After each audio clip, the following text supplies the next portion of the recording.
Hi guys, my name is Ritesh and I welcome you to my channel Ted Things Again. आज का जो topic है that's a really interesting topic और वो topic है online e commerce sellers के लिए। हम में से बहुत सारे लोग जब से अमेज़ॉन और फ्लिपकार्ट ने अपने फुटप्रिंट इंडिया में बढ़ाए and they have gain that market leadership position in Indian market, तो बहुत सारे ऐसे लोग हैं जिन्होंने जॉब ना चूज़ करके एक एंटरप्रेन्योर बनना चूज़ करा और एक बिजनेसमैन बनना चूज़ करा और फ्लिपकार्ट और अमेजोन जैसे प्लेटफॉर्म में उन्होंने ऑनलाइन सेलिंग स्टार्ट करी।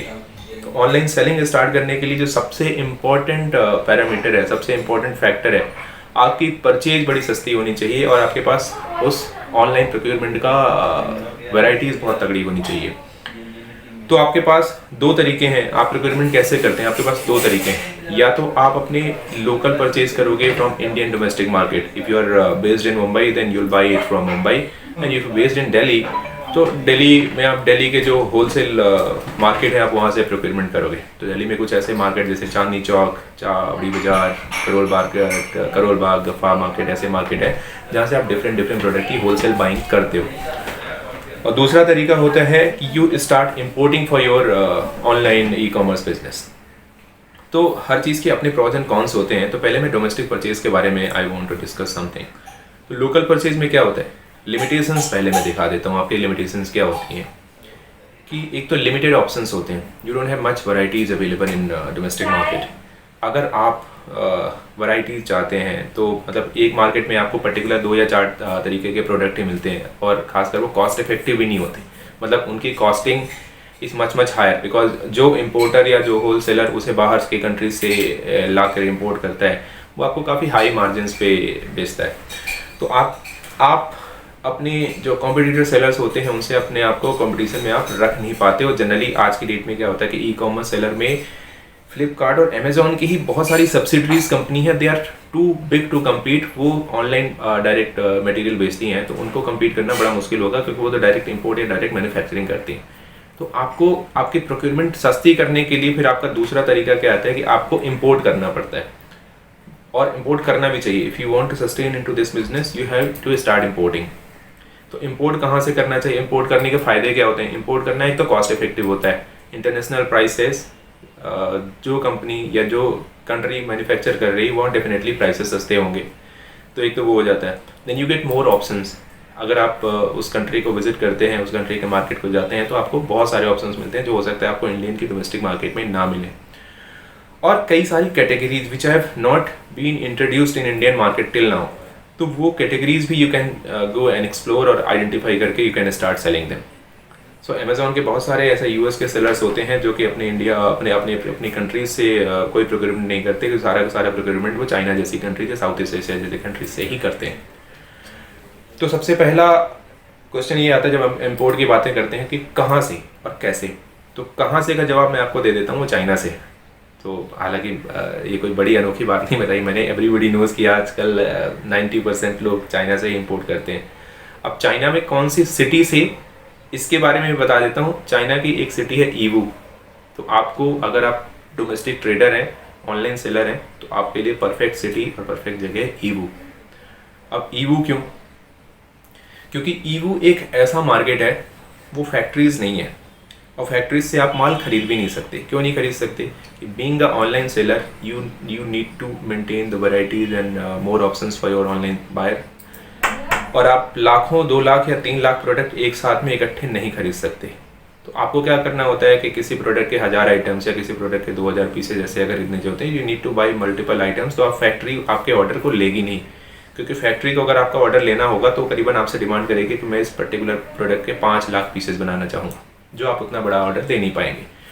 तो ईवू एक परफेक्ट प्लेस है, वो एक होलसेल मार्केट प्लेस है जहाँ पे 50,000 कंपनीज आउटलेट अवेलेबल है, ये शॉप्स अवेलेबल हैं और they deal into only wholesale, वो रिटेल करते नहीं है। तो आप जैसे ऑनलाइन सेलर ईवू जाते हैं और ईवू में उन 50,000 ऑप्शंस में से आप चूज़ करते हैं और इम्पोर्ट करते हैं। तो थोड़ा सा उस मार्केट के बारे में आपको मैं बता दूँ। So that market has been divided into 5 districts. तो 5 डिस्ट्रिक्ट का मतलब ये नहीं है कि वो बहुत जियोग्राफिकली बहुत दूर दूर लोकेटेड है, ऐसा बिल्कुल नहीं है। अगर आपने कोई दिल्ली मुंबई का कोई मॉल देखा हो तो उस मॉल का साइज़ आप अगर 500 गुना बड़ा कर दो एरिया वाइज अगर 500 गुना बड़ा कर दो, तो वैसा एक मार्केट प्लेस है वहाँ पे, उसको बोलते हैं ईवू इंटरनेशनल मार्केट या ईवू होलसेल मार्केट। तो वो पूरा का पूरा एयर कंडीशन मार्केट है और डिस्ट्रिक्ट में 5 डिस्ट्रिक्ट में बटा हुआ है। डिस्ट्रिक्ट में इसलिए बटा हुआ है क्योंकि हर डिस्ट्रिक्ट में कुछ प्रोडक्ट की कैटेगरीज हैं जो कि डिसाइड करी गई हैं ताकि लोगों को परचेज करने में असुविधा ना हो। मतलब यू अंडरस्टैंड कि अगर डिस्ट्रिक्ट 1 है तो टॉयज मार्केट या इलेक्ट्रॉनिक मार्केट के लिए है, डिस्ट्रिक्ट 2 है वो स्टेशनरी को कैटर करते हैं या ऑफिस प्रोडक्ट को कैटर करते हैं, और डिस्ट्रिक्ट 3 जो है वो होम फर्निशिंग और होम एंड इम्प्रूवमेंट आइटम्स को कैटर करते हैं। तो you need to understand well कि कौन सा डिस्ट्रिक्ट में कहाँ कौन सा माल मिलता है। तो इट्स अ ब्यूटीफुल मार्केट, बहुत बड़ा जाइंट साइज मार्केट है विथ 50,000 शॉप्स। और वहाँ पे आप जा करके you can procure your online material from there. Now अब आपको लगता होगा कि ठीक है, हम ईवू पहुँच गए, उस मार्केट में भी पहुँच गए, वहाँ पे हमने माल शॉर्टलिस्ट भी कर लिया, हमने परचेज के ऑर्डर भी दे दिए, अब उसको इंडिया में लाना कैसे? क्योंकि जनरली इंपोर्ट में क्या होता है कि कंटेनर साइज दो कंटेनर साइज होते हैं, एक 20 फीट का कंटेनर होता है, एक 40 फीट का कंटेनर होता है। और अगर 20 फीट के कंटेनर को आप भरेंगे तब भी आपको करीबन 25-30 लाख रुपए चाहिए। अगर 40 फीट कंटेनर आपको वहाँ से भर के लाना है तो you need to have around 50-60 lakh. तो जो हर एक स्टार्टअप और हर एक एंटरप्रेन्योर के पास जिसने अभी अभी वो काम करना चालू करा, हो सकता है इतनी कैपेसिटी नहीं है कि 50-60 लाख का माल इकट्ठा ला पाए। तो मैं आपको तरीका बताता हूँ। वहाँ पे आप छोटे छोटे लॉट्स में भी माल इंडिया ला सकते हैं। बहुत सारे इंडिया की इंपोर्ट एक्सपोर्ट कंपनीज हैं जिन्होंने ईवू में अपना बेस बना रखा है। तो मतलब उसका बेस इंडिया में भी होगा, हो सकता है दिल्ली में हो या मुंबई में हो, और उनका बेस ईवू में भी होगा। तो वो क्या करते हैं कि आप जैसे कई ऑनलाइन सेलर्स के लिए दे टेक ऑर्डर्स, और उन ऑर्डर्स को वो इकट्ठा करके फिर उस कंटेनर में भर के वो इंडिया लेके आते हैं। तो आपको you have to coordinate with those companies. अगर आपको उन कंपनीज के बारे में ज़्यादा डिटेल चाहिए तो you can get me 1-to-1 and you can approach me 1-to-1। So I will share you the detail कि वो कौन सी कंपनीज हैं जो ऐसा काम करती हैं। तो आप वहाँ पे बेफिक्र होकर जाएं मार्केट में, you give your advance to दो स्टोर्स, अपना माल ऑर्डर रेडी कराएं and you contact these companies and these companies will bring you the your stuff here. अब 2 तरीके होते हैं कि आपको डायरेक्ट इंपोर्ट आपकी कंपनी के नाम पे करना है, या उस कंपनी से आप डायरेक्टली माल खरीदना चाहोगे जो आपके बिहाफ पे इंपोर्ट कर रही है। तो पहले तरीके में क्या होना चाहिए कि पहले तरीके में आपका एक इंपोर्ट एक्सपोर्ट लाइसेंस होता है, वो आपके पास होना चाहिए, और सारी की सारी बिलिंग आपकी कंपनी के नाम पे होंगी। यू हैव टू पे the custom duty at the airport. हालांकि वो सारी कंपनी वो काम करेगी लेकिन पैसा आपको देना पड़ेगा। तो custom duty you will be beard, custom के सारे डॉक्यूमेंट्स आपकी कंपनी के नाम पे बनेंगे और वो इंपोर्ट होकर के आपके पास आएगा। दूसरा तरीका ये है कि इंपोर्ट एक्सपोर्ट कंपनी वो माल आपके बिहाफ पे खरीदेगी और उसकी बिलिंग आप फिर उससे इंडिया में एक नया बिल बनवा के वो जो माल आपका इंपोर्ट हुआ है वो आप उससे परचेज करेंगे, और जो लोकल टैक्सेज होंगे आप उस कंपनी को देंगे।